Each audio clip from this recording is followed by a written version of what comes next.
das relações sociais e dos processos produtivos no mundo do trabalho são os principais temas da primeira parte da conferência O Futuro do Presente, com o professor Renato Saul. Ele apresenta conceitos como o capital social e o capital humano, explicando as ligações que existem entre eles. Como o capital social ajuda a entender o capital humano? Quais os fatores que integram esses conceitos? E como eles podem auxiliar na criação de políticas públicas? Com vocês, Renato Saul. Na medida em que a tecnologia aparece como elemento de definição das forças produtivas, a condição é esta que está implícita na maneira de pensar os processos de radicalização da modernização, de pensar os processos de abandono, de desincorporação, de problematização da tradição. Não somente a tecnologia se descola das relações de propriedade, como a própria função do trabalho perde suas referências básicas em relação a esse universo. Dois conceitos são fundamentais nessa agenda da sociologia americana. O conceito de capital humano e o conceito de capital social. Eu chamo a atenção para um fato. Eu estou me referindo aos conceitos de capital humano e capital social, tal como eles surgiram e funcionam e se difundem a partir da sociedade americana. O conceito de capital social, como vocês sabem, é muito amplo. E há sociólogos, talvez um dos maiores sociólogos que nós já conhecemos, como Pierre Bourdieu, usou o conceito de capital social para interpretar, e lá nos anos 60, para interpretar as transformações que a colonização francesa produzia nas suas colônias. E o ônus que isso representava para determinados grupos humanos. Quer dizer, a perspectiva de capital social ali é uma perspectiva histórica, está ligada a situações concretas e visam a uma perspectiva de desenvolvimento das situações. Não é uma visão abstrata, esvaziada do seu conteúdo local, situacional. Um outro conceito que circula, capital humano, só mais esclarecimento. A ideia de capital social, cultural, que funcionava nos trabalhos do Pierre Bourdieu, também pode ser vista no próprio Émile Durkheim, quando ele trabalha a questão das formas elementares da vida religiosa. Quer dizer, não são conceitos inventados assim de uma determinada hora. São conceitos que eles têm um contexto de formulação e determinados destinos que são completamente contraditórios. Volto então à questão do capital social nos Estados Unidos. O amplo espectro, diga-se de passagem ainda, esses dois conceitos eles se encaixam numa perspectiva de um conceito que começou a circular nos anos 80 e ali se desenvolve com grande projeção, que é a ideia da modernidade reflexiva. Mas nós voltamos a isso. Esses conceitos combinados dão extensão e profundidade aos esforços para demonstrar que as ações econômicas estão envolvidas em sistemas concretos de relações sociais. O amplo espectro teórico-prático dos conceitos de capital humano, capital social, confundidos com conceitos de sociedade civil, outro conceito que começa a circular nos anos 80, irão transformar-se em panaceia política, como a voga da terceira via, também acompanhante do mesmo conjunto de conceitos, dando à sociologia de curto prazo maior substância e extensão na difusão de uma visão de mundo nucleada na organização social ideal, de uma sociedade cujo presente é uma espécie de retrato antecipado do futuro. De certo modo, os conceitos de capital humano e de capital social funcionam como senhas antecipadas da dimensão cultural que a revolução no sistema de informação irá representar na esfera do trabalho. Os dois conceitos comportam uma outra maneira de considerar o universo do trabalho. Redefinido pelos avanços científicos e tecnológicos, os critérios de apuração e medida da produtividade, o processo de trabalho aparece caracterizado por esses conceitos pela qualidade como serviço aparentemente despido do duplo caráter com o qual a teoria marxiana o consagrou como resultado da subordinação a que estava submetido na sociedade capitalista, exprimindo a antagonia entre o ter e o não ter propriedade. A fonte primária do conceito de capital humano nos Estados Unidos é um autor americano, Irving Fisher, que escreveu um tratado. Ele é visível na internet em 1906. Mas a expressão capital humano mesmo, assim, tão simplesmente, ela surge em 1958 na tese universitária de um atuante nos Estados Unidos, não é americano, mas atua nos Estados Unidos, Jacob Mincer, que examina a questão apenas do ponto de vista econométrico. O que a educação representaria para o salário de um trabalhador, etc. Já Theodor Schultz, outro investigador que utilizou a expressão no final dos anos 50, tem uma postura bem diferente. E ele tem uma história bem diferente. Esse é um investigador, é um economista dedicado ao desenvolvimento agrícola. E naquela época, nos anos 30 do século XIX, se discutia muito a queda do rendimento da produção rural nos Estados Unidos. E sustentavam essas ideias as teorias dos economistas neoclássicos, como Alfred Marshall, por exemplo, que é um que defendia essa posição de que o trabalho só não resolveria o problema da diminuição dos valores provenientes da agricultura. Pois o Schultz se dedicou, desde os anos 30 em diante, a mostrar, a provar que isto era um equívoco. E a tese central dele é esta, na consideração do equívoco dos recursos humanos. Tê-lo como meio de produção, como um produto de investimento, fomentou a sustentação de uma clássica e superada noção de trabalho, na economia em geral. Esta noção correspondia a estender o trabalho como capacidade de realizar trabalho manual que exigisse trabalho, conhecimento e especialização. De acordo com esta forma de ver o trabalho, os trabalhadores eram pensados como uniformemente dotados. Entender o trabalho como medida de fator econômico dessa natureza não seria menos sugestivo do que contar as máquinas para determinar a sua importância como capital ou como serviços produtivos.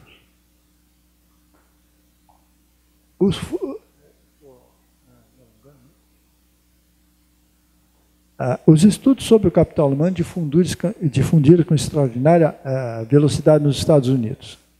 Em 1962, Schultz publicou um livro que ficou famoso, e em 1964, Gary Becker, um outro autor americano, difundiu um clássico, Human Capital, dando cada vez mais inúmeros estudos envolvendo o tema. O fenômeno identificado como sociedade pós-industrial, ou desindustrialização, ou terciarização, que no fundo define o que se convencionou entender como emergência da sociedade do conhecimento, ou sociedade da informação, cujo registro se torna insistente na literatura econômica dos países avançados, particularmente nos Estados Unidos, no início da década de 70, configura o momento em torno em que o conceito de capital social se difunde. A ideia de capital social surge definida pela função precípua de criação de capital humano.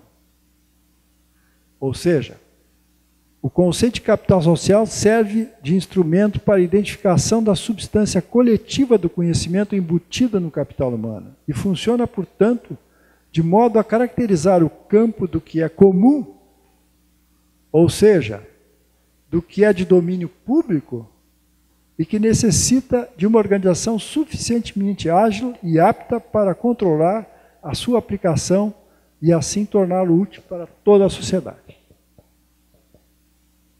Salvo o melhor juízo, isto é exatamente, mas precisamente a ideia que o Frederick Taylor tinha com referência ao trabalho. Segundo Taylor, um trabalhador trabalhando numa máquina, o que ele aprendesse, ele não teria nenhum interesse em difundir para os colegas. E sim, ele poderia até ensinar para um amigo, mas jamais ele passaria isso para toda a empresa.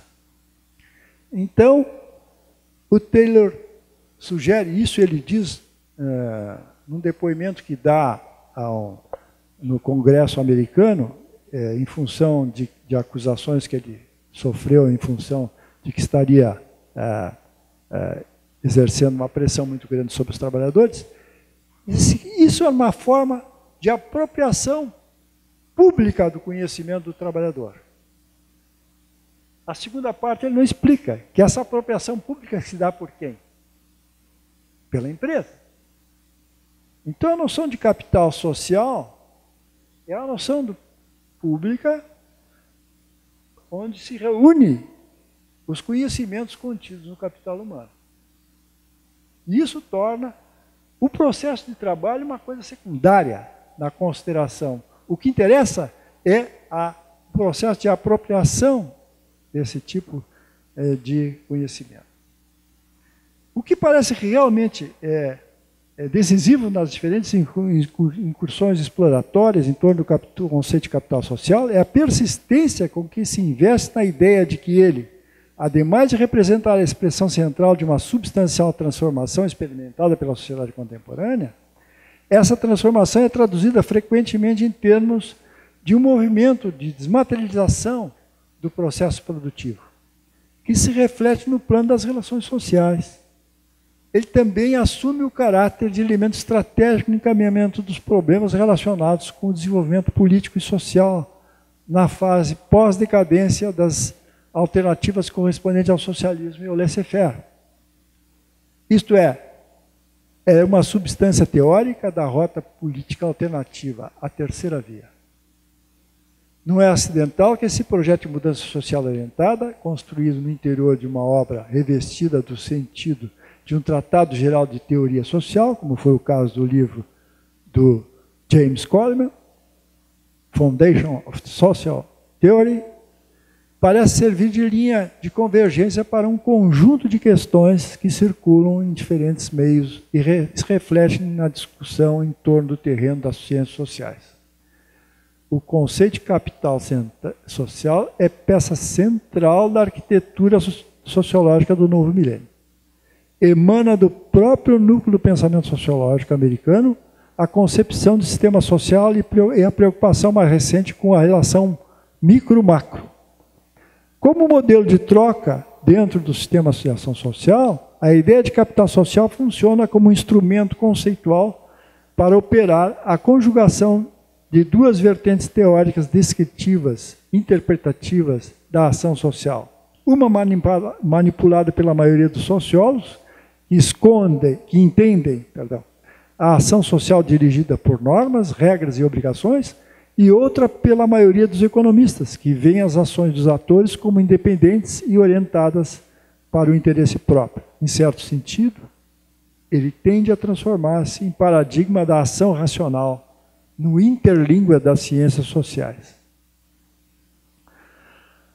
A teoria do desenvolvimento que surge no final dos anos 80 é organizada a partir da atuação das grandes empresas transnacionais e seus elementos centrais de sustentação e justificação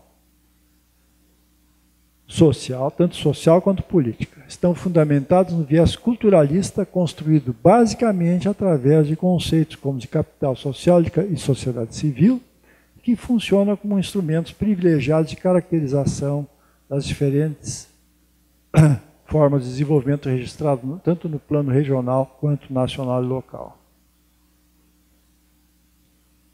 essa teoria do desenvolvimento emergente, essa teoria, ela extravasou os limites da academia e foi servir de base para instituições que atuam no comércio internacional e na economia internacional de modo geral. O Banco Mundial, o Fundo Monetário Internacional, são dois órgãos que incorporaram essa terminologia e esta ideologia às ações de solução de problemas de pobreza no resto do mundo. Bem, na medida em que essas múltiplas caracterizações que a noção apresenta, especialmente dentro da ciência social produzida nos Estados Unidos ou dela derivada, duas delas definem, no meu entender, a substância efetiva. A realidade, uma dupla substância. Uma de caráter subjetivo e outra de caráter objetivo. Desde o ponto de vista subjetivo, a substância comum é a confiança, que alguns entendem como elemento central pela sua condição como fator de convergência e aglutinação conceitual. A substância objetiva, comum a todas as abordagens do conceito de capital social, é, sem dúvida, a questão da informação, assumida como fator desencadeante e animador de todo o processo de construção das relações sociais estáveis. A informação prefigura-se como elo de articulação entre o processo de racionalização técnica induzido pelo sistema produtivo e o esvaziamento ideológico dos conflitos sociais reduzidos a diferenças culturais. Nessa dupla substância reside o motivo da larga penetração do conceito de capital no debate de políticas públicas e praticamente todos os níveis e instâncias de verificação. É a sua propriedade de unificação de discursos que garante a função estratégica adquirida na nova teoria do desenvolvimento econômico e na definição dos rumos da sociologia e das ciências sociais no novo século. Esta forma de encaminhamento do discurso em torno do capital trabalho, capital social e capital humano no mundo do trabalho, consolidou o caminho para o desenvolvimento da tendência de absolutização do mercado.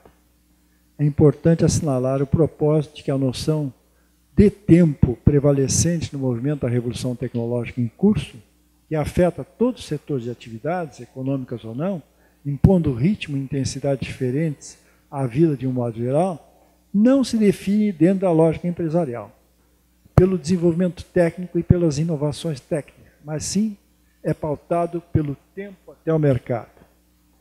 Dentro desse contexto, a retórica relativa às relações entre domínio público e domínio privado se concentra na criação intelectual, aumentando a sua visibilidade no terreno dos comuns.